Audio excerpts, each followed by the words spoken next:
Aga mis nagu pigem selle näituse selline kontseptsioon, kui nii võib öelda, on lihtsalt selline väike mäng, eks, erinevate stiilidega, et esiteks mul on ammust ajast olnud plaan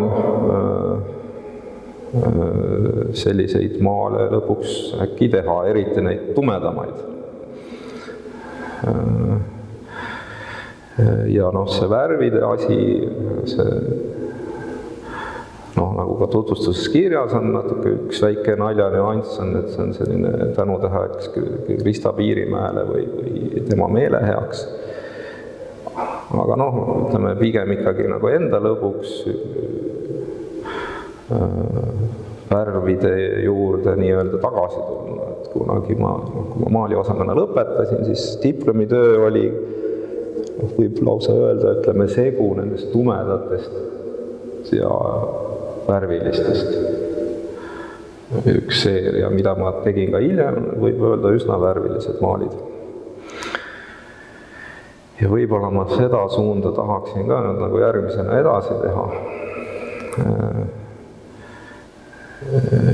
Aga see ongi nüüd tagasi tuleks selle juurde, sest päris pikad aastad ma värvidega praktiliselt üldse ei teinud ja kui tegin, siis oli hästi õrnalt selline lihtsalt koloreeriv, aeg-ajalt koloreeriv otstarve, aga enamasti üldse mitte.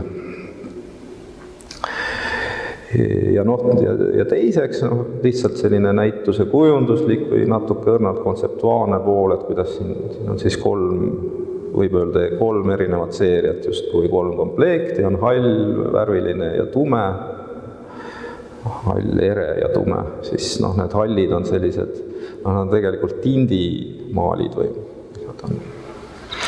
et mis siis justkui on ka omaette teosed, tundub enam-vähem nagu juba võiks käsitleda neid selliste valmis teostena, aga samas võivad nad ka olla kavandid, eks ju, emmas kummas suunas siis, või siis millekski kolmandaks hoopis. Ja tõenäoliselt nad ka siis muutuvad aja jooksul. Et ütleme, natuke selline protsess või valik, eks ju, et võib-olla lihtsalt huvitav natuke niimoodi tehnilist-kontseptuaalselt vaadata, eks ju, et selline toimub selline dünaamika ja liikumine. See on hästi tavaline, eriti nende mitte tõlgendatavate teoste puhul, et sünnivadki nagu automaatjoonistusena, et ehk siis lihtsalt umprops hakkan sodima midagi, kas siis üsna kiiresti tekib sealt kohe nagu sekunditega mingi mõte või tunne, eks ju. Tavaliselt praktiliselt ilma planeerimata on esimesed jooned ja siis kas siis kohe tekib mingi kujund, tihtilugu tekibki, aga see impulss tekib, ei olnud kavandatud, eks.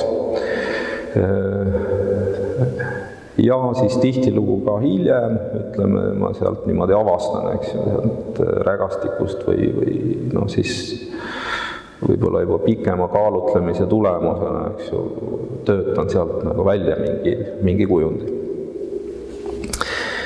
Ja samamoodi, ega ma ei mõtle, mida see nüüd siis seal nüüd täpselt tähendab, et see ei ole millegi pärast mulle eriti huvitav.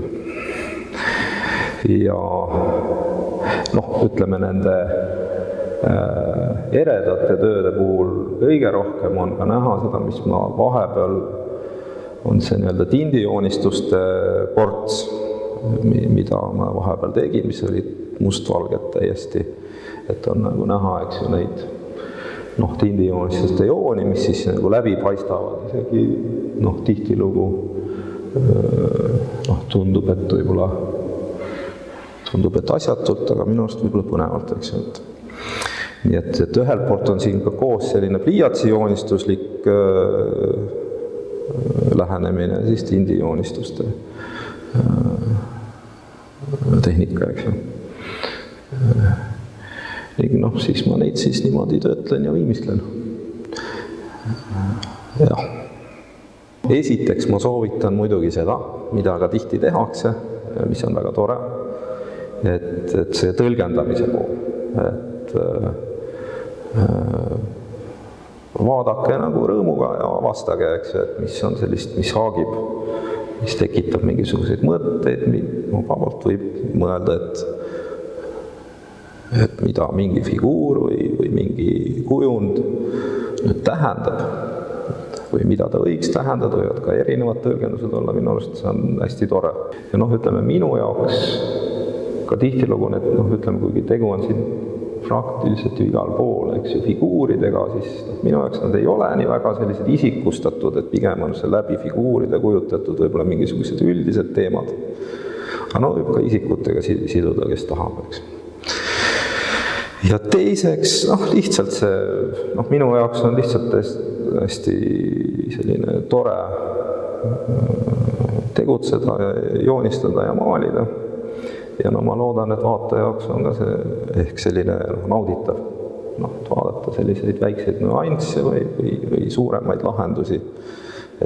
Nii nagu mina, ütleme, lõbutsen jälle kallal, eks. Et kuidas ma neid teen, et võib-olla siis vaadata on ka sama tore.